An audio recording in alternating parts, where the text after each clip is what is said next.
আল জাবিরিয়া আদর্শ হিফজ মাদ্রাসা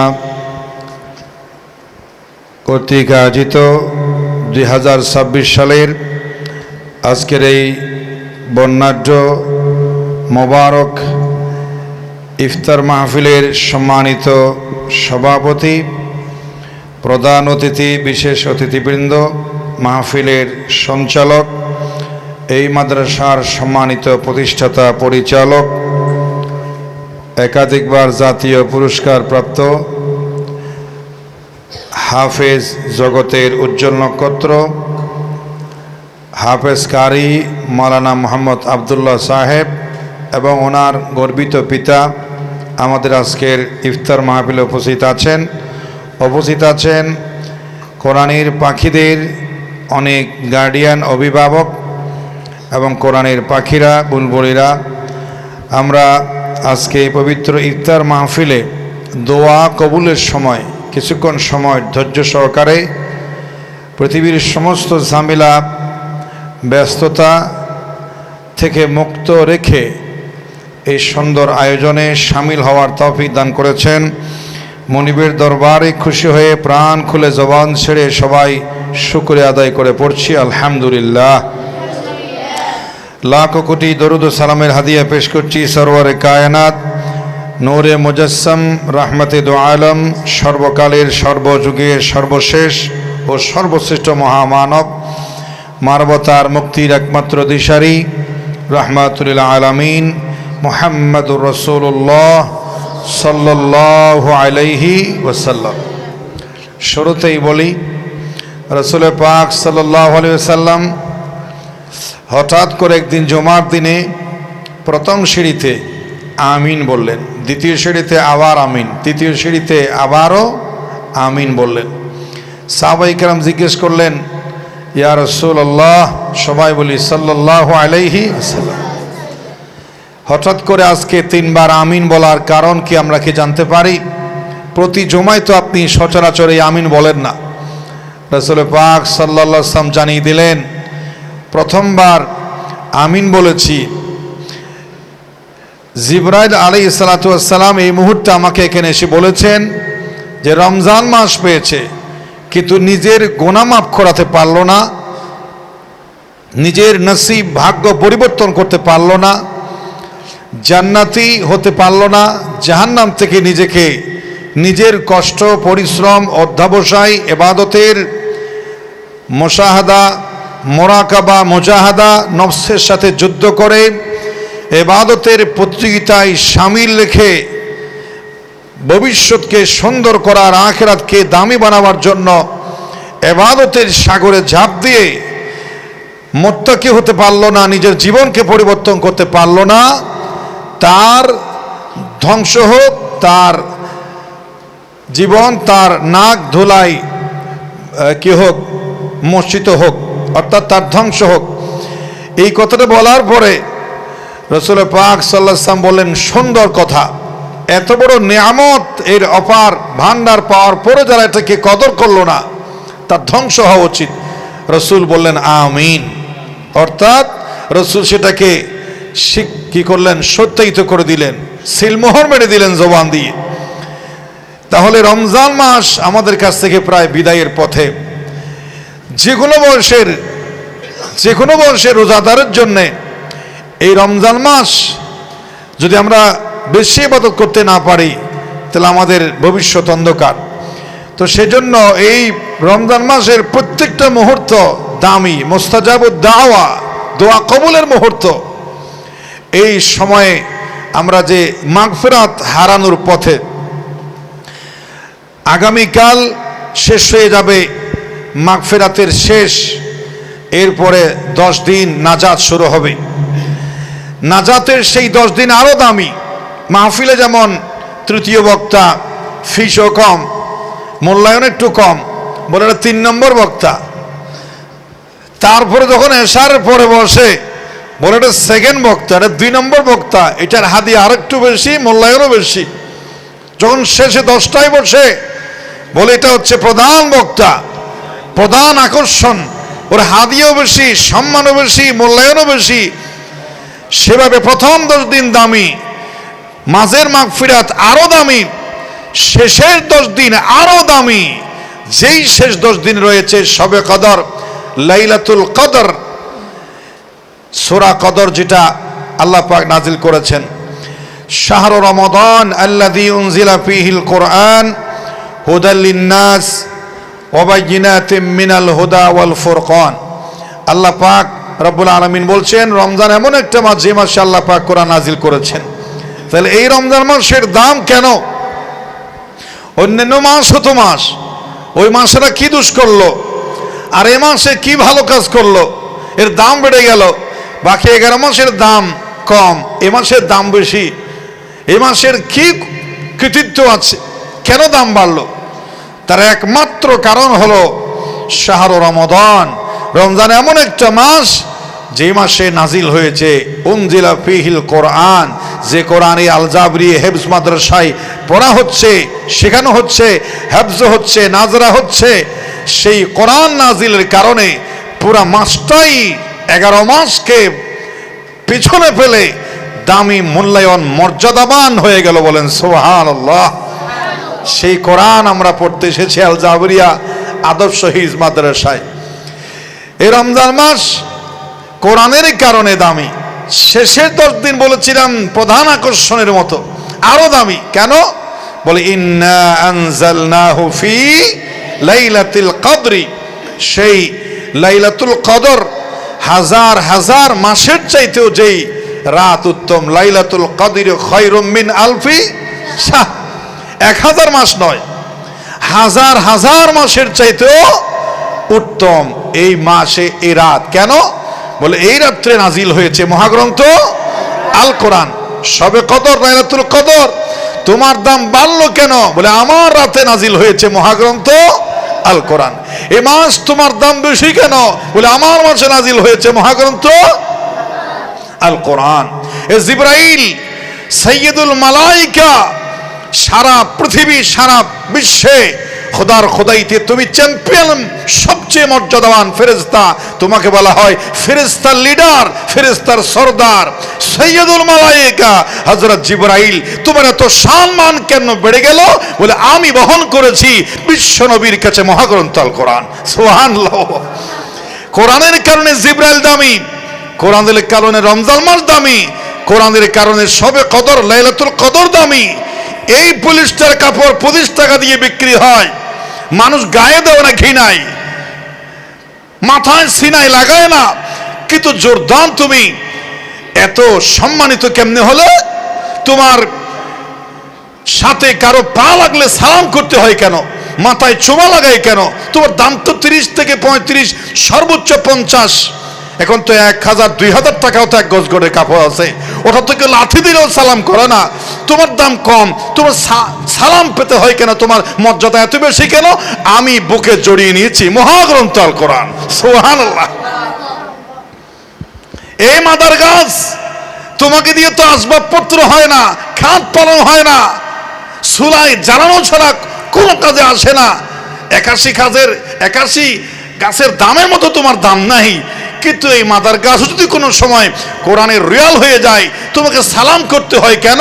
বলে আমি বহন করেছি মহাবিশ্বের মহাবিস্ময়কর লৌহি মাহফুজ থেকে আসা আল্লাহর শ্রেষ্ঠ কিতাব রাসূল পাক সাল্লাল্লাহু আলাইহি ওয়াসাল্লামের কাছে নাজিল হওয়া মহাগ্রন্থ আল কোরআন আমার বুকে রাখা হয়। বলে সুবহানাল্লাহ।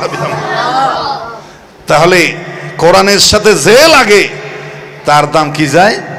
বেড়ে যায়। এই সিনাই নতুন নতুন পায় না, আই চাঁদ মামা টিপ দিয়ে যা, the cow has 4 legs 2 eyes, এই সেই কত কথা, কত কিছু বলা হয়, কিন্তু তোমার এত দাম নাই কেন? কেউ যদি বলে সে কোরআনের হাফেজ, আজকে কোরআনের হাফেজ বলে বিশ্ববিখ্যাত কারি হাফেজ আবু রায়হান মালয়েশিয়ায় তারাবি পড়াচ্ছে। কোথায় তারাবি পড়াচ্ছে? রাজকীয় মেহমান হয়ে। এবং যেখানেই বলা হয় এই ছোট্ট ছেলেটা কারি আবু রায়হান, যে পৃথিবীতে অনেকবার চ্যাম্পিয়ন হয়েছে, দ্বিতীয় হয়েছে, তৃতীয় হয়েছে, বাংলাদেশের উজ্জ্বল নক্ষত্র স্টার তারকা, সঙ্গে সঙ্গে তাকে বুকে লাগাতে চায় কারি আবু রায়হান। কত আবু রায়হান পতাকারে ঘুরে, ওদের তো সালাম করে না, কথাও বলে না, কোনো সম্মান নাই, চেনেও না। আবু রায়হান রে, ও হাফেজ তাকরিম রে, তোমাদের এত সম্মান কেন? তখন প্রশ্ন করা লাগে না, অনায়াসে জবাব আসে, আমার সিনায় বহন করেছি মহাগ্রন্থ কোরআন। কোরআনের কারণে যার সাথে লাগে তার দাম বাড়িয়ে দেন কে? আল্লাহ পাক সুবহানাহু ওয়া তাআলা। এজন্য আমি সংক্ষেপে, আমরা ইফতার মাহফিলের 10 মিনিট আগে ছেড়ে দিয়ে, আজকে মনে হয় এটা আছে না, সবক আছে, তো আমি আমার যথাসময়ে ছেড়ে দেব। আমাকে একটু মোবাইলটা দেন তো, আমি টাইম দেখে, এখানে তো কোনো টাইম নেই, আমাকে দেন। তাহলে আজকের ইফতার হচ্ছে 5:58 বা 6টা ধরেন, 6টা বা 58, তাহলে আমি 50-এর আগেই বা 45-এ আমি ছেড়ে দেব ইনশাআল্লাহ। দোয়া হবে, মোনাজাত হবে, বাকি কথা হবে। তো আমি বলছিলাম, শাহরু রমাদান আল্লাযী উনজিলা ফীহিল কোরআন হুদাল লিন-নাস ওয়া বাইয়িনাতিন মিনাল হুদা ওয়াল ফুরকান। আজকের এই সারা পৃথিবীতে এত দাম, এত মর্যাদা কোরআনের কারণে। তো অনেকে বলতে পারে, হুজুর হাফেজ সাহেব হয়েছে, তা হাফেজ সাহেব এত দাম বেশি?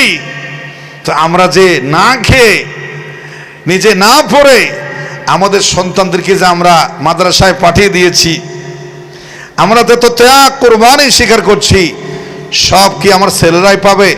আমরা পিতারা, আমাদের পিতার কি সম্মান? রাসূল পাক সাল্লাল্লাহু আলাইহি ওয়াসাল্লাম বলেছেন, উলবিসা ওয়ারিদাহু তাজান ইয়াউমাল কিয়ামা। হাফেজ কোরআনদের, আলেমদের পিতাকে হাসরের ময়দানে সোনার তাজ পরিধান করে রাজকীয় মেহমানের সম্মান দেয়া হবে। আলেমদের, হাফেজদের গার্ডিয়ান পিতাকে, মাতাকে রাজকীয় মেহমান বানিয়ে সোনানি তাজ পরিয়ে দ্রুতগামী ঘোড়ার উপর উঠিয়ে সারা হাসরের ময়দানে রাজকীয় মেহমানের সংবর্ধনা দেয়া হবে। হাফেজে কোরআন আলেমদের গর্বিত পিতা, মাতা, গার্ডিয়ান, অভিভাবককে বলেন সুবহানাল্লাহ বিহামদিহি। কোরআনের কারণে হাসরের মাঠে বাপ দামি, নিজেও দামি, আবার যারা কোরআন পড়ায় তারাও দামি। বলু হুজুর, যারা পড়ে তারা দামি হবে, আর যারা লেখাপড়া খরচ করার জন্য নিজে কোরবানি দিয়ে মাদ্রাসায় পাঠিয়ে দেবে, তাদেরকে হাসরের মাঠে সোনার তাজ পরে রাজকীয় সংবর্ধনা দেওয়া হবে। তো আমি যে কষ্ট করে লেখাপড়া করাচ্ছি, আমি যে তালিম দিচ্ছি, তো আমার কি সম্মান? রাসূল পাক সাল্লাল্লাহু আলাইহি ওয়াসাল্লাম বলেছেন, খায়রুকুম মান তাআল্লামাল কোরআন ওয়া আল্লামাহু। যে কোরআন শিখে তার তো মর্যাদা আছে, যেমন যে কোরআন শিখায় তারও মর্যাদা আছে। তোমাদের মধ্যে সর্বোত্তম সেই ব্যক্তি যে কোরআন পড়ে এবং কোরআন পড়ায়। হুজুরদের দামও কোরআনের কারণে বেশি, অভিভাবকদের দামও কোরআনের কারণে বেশি, শিক্ষার্থীদের দামও কোরআনের কারণে বেশি। আল্লাহ পাক রব্বুল আলামিন হাসরের ময়দানে ডাক দিবেন, কি সম্মান! قال رسول الله صلى الله عليه وسلم يقول الله تعالى يوم القيامة أين جيراني। আল্লাহ পাক হাসরের ময়দানে ডাকবেন, এই আমার প্রতিবেশীরা তোমরা কোথায়? লক্ষ লক্ষ মানুষ আসবে, কোটি কোটি মানুষ সব উঠবে। আল্লাহ পাক বলবেন, সেই কঠিন মুসিবতের সময়, যেদিন জমিন তামান মতো হবে, 12 সূর্যের তাপ সাপ্লাই দিবে, জিহবা নাভি পর্যন্ত চলে আসবে, ঘামে সাঁতার কাটবে, বিভীষিকাময় কঠিন মুহূর্তে সারা কিয়ামতের ময়দানের গগন বিদারের চিৎকার উঠবে, ইয়া নাফসি বাঁচাও বাঁচাও। সেই কঠিন পরিস্থিতি আল্লাহ পাক মায়াবী ডাক দিয়ে বলবেন, আইনা জিরানি, আমার প্রতিবেশীরা কোথায়? এদিকে আসো। বলেন সুবহানাল্লাহ। ফেরেশতারা বলেন, ফাতাকুলুল মালাইকা, ফেরেশতারা অবাক হয়ে বলবেন, আল্লাহ তোমার প্রতিবেশীর সম্মানের মর্যাদা কারা পেল? লক্ষ লক্ষ কোটি কোটি বান্দার ভিতর কারা তোমার প্রতিবেশী? প্রতিবেশীর, আল্লাহ যদি প্রতিবেশী হয় দাম বেড়ে যাবে। যদি এখন যদি কেউ বলে, এখানে এসে বলে চকবাজারে, আমি তারেক রহমানের বাড়ির পাশের মানুষ প্রতিবেশী, দাম আছে না নাই? আমি কি মক্কা শরীফের ইমাম সাহেবের কারি আব্দুর রহমান সুদাইসির বাড়ির পাশের মানুষ প্রতিবেশী, দাম আছে না নাই? আছে। দামি মানুষের প্রতিবেশী হলেও তার দামও কি বেড়ে যায়। আর আকাশ জমিনের একচ্ছত্র মালিক আল্লাহ পাক বলবেন, আমার প্রতিবেশীরা কোথায়? ফেরেশতারা বলবে, তোমার প্রতিবেশী তারা কারা? মান হাদাল্লাযী ইয়ামবাগী লাহু আন ইউজাবিরুকা আয় আল্লাহ, তোমার প্রতিবেশী হওয়ার সম্মান মর্যাদা পেল কারা? তারা কারা? কারা তোমার প্রতিবেশী? ফায়াকুলু আইনাল কিরাআতুল কুরআন ওয়া আম্মারুল মাসাজিদ। যারা কোরআন পড়েছে, কোরআন অধ্যয়ন করেছে, কোরআন বুঝেছে, কোরআন নিয়ে জীবন কাটিয়েছে, তারাই আমার প্রতিবেশী। আজকে আমি তাদেরকে ডাকছি বিনা হিসেবে জান্নাত দিয়ে দেওয়ার জন্য। সুবহানাল্লাহ। আল্লাহর প্রতিবেশীর আবার হিসাব আছে না? যারা আল্লাহর প্রতিবেশী তাদের কোনো হিসাব নিকাশ নাই। ও আম্মারুল মাসাজিদ, যারা মসজিদ আবাদ করে, যারা মসজিদ আবাদ করে, যারা কোরআন পড়ে, ওরা আল্লাহর প্রতিবেশীর মর্যাদা সম্মান পাবে। কোরআন শরীফে 170টি সূরা আছে, 93টি মাক্কি, 21টি মাদানী, সিজদা আছে 14টি, ইমাম শাফি বলেন 15টি, শব্দ আছে ওয়ার্ড 86টি, 86,430টি। তো আমি এজন্য বলছি, এটা হরফ আছে 22,1,22,1,265টি হরফ আছে। আর আল্লাহ নবী বলছেন, মান কারাল হারফাম মিন কিতাবিল্লাহ ফালাহু হাসানাতুন ওয়াল হাসানাতু বিআশরি আমসালিহা। রাসূল বলেছেন, কোরআনের একটা হরফ পড়লে কয় নেকি? 10 নেকি, 10 নেকি বলেছেন। আর কোরআনে হরফ আছে 22,1,265টি হরফ আছে। এটাকে 10 গুণ দিয়ে হবে, 10 গুণ দিতে হবে। এরপরে রমজানে আরো 70 গুণ। রমজান হিসেবে আরো কয় গুণ? 70 গুণ। এমনি জেনারেল 11 মাসে 10 গুণ, রমজান হিসেবে 70 গুণ। তো 70 যদি 10 দিয়ে গুণ দেয় কত হয়? 700 গুণ। রমজান মাসে কেউ এক খতম কোরআন শরীফ দিলে 700 খতমের সওয়াব আল্লাহ পাক বাড়িয়ে দিবেন। সুবহানাল্লাহ। বলছি, এরপরে এই হিসাব করলে, যদি আমরা এটাকে হিসাব করি হরফ রমজান সহ এবং অন্যান্য মাস সহ, 15,85,85,050টি হরফ মানে সওয়াব পাওয়া যায়, অর্থাৎ 16 কোটি প্রায়। এই রমজান মাসে সওয়াবের ডল চলতেছে। এই আল জাবরিয়া আদর্শ হিজ মাদ্রাসায় সুন্দর ইফতার মাহফিলের এই আয়োজনে কোরআনকে কেন্দ্র করে যে এত সম্মান, এত মর্যাদা, আল্লাহ পাক যেন আমাদেরকে মৃত্যু পর্যন্ত কোরআনের সাথে থাকার, কোরআন নিয়ে জীবন গঠন করার এবং কোরআনের আমাদের ছাত্রদেরকে, আমাদের ছেলেদেরকে কোরআনের হাফেজ বানাবার জন্য ধৈর্য, তৌফিক এবং সৌভাগ্য দান করেন, এই আশা আমি ব্যক্ত করছি। আল জাবরিয়া আদর্শ হিজ মাদ্রাসা একটি আধুনিক শিক্ষা প্রতিষ্ঠান, যেখানে শুধু কোরআন হেফজখানা বলে কোরআন শেখানো হয় না, এখানে যুগোপযোগী সুন্দর হামদে বাড়ি তাআলা, নাত রাসূল সাল্লাল্লাহু আলাইহি ওয়াসাল্লাম, ইসলামী সঙ্গীত, বিভিন্ন সুন্দর সুন্দর বক্তৃতা, তারপরে ইসলামী সঙ্গীত, নাত রাসূল, বিভিন্ন কিছু আদব কায়দা, নামাজ, কালাম, তাসবিহ, তাহলিল, তারপরে দোয়া, দরুদ, মাসালা, মাসাইল, সব কিছু একেবারে সুন্দর। ইসলামী সঙ্গীতের শিল্পীও আমাদের সামনে, ওদের সঙ্গীত শিল্পীও উপস্থিত আছে। এটা একটা আলাদা যোগ্যতা। কেরাতের সাথে সাথে কারি হাফেজ আইবুর রায়হান, কেরাতের যেমন সেরা, গজলও তো কি সেরা, একেবারে অলরাউন্ডার। এই জন্য হাফেজ আবু রায়হানের দাম বাংলাদেশে না, বিশ্বে বেশি। দুমুখী যোগ্যতা তার আছে। এখানে আল জাবরিয়া সেভাবে এই কোরআনের পাখিদেরকে তৈরি করছে, সঙ্গীত শিল্পী দিয়ে, মায়াবী ভালোবাসায়, আদর দিয়ে, শাসন দিয়ে নয়, মহব্বত দিয়ে, স্নেহ দিয়ে আপনাদের সন্তানগুলোকে লালন পালন করছে, কোরআনের শিক্ষা শিক্ষিত করছে। আমরা দোয়া করি আল্লাহ যেন প্রত্যেককে কোরআনের হাফেজ হিসাবে কবুল ও মঞ্জুর করে, বলেন আমিন।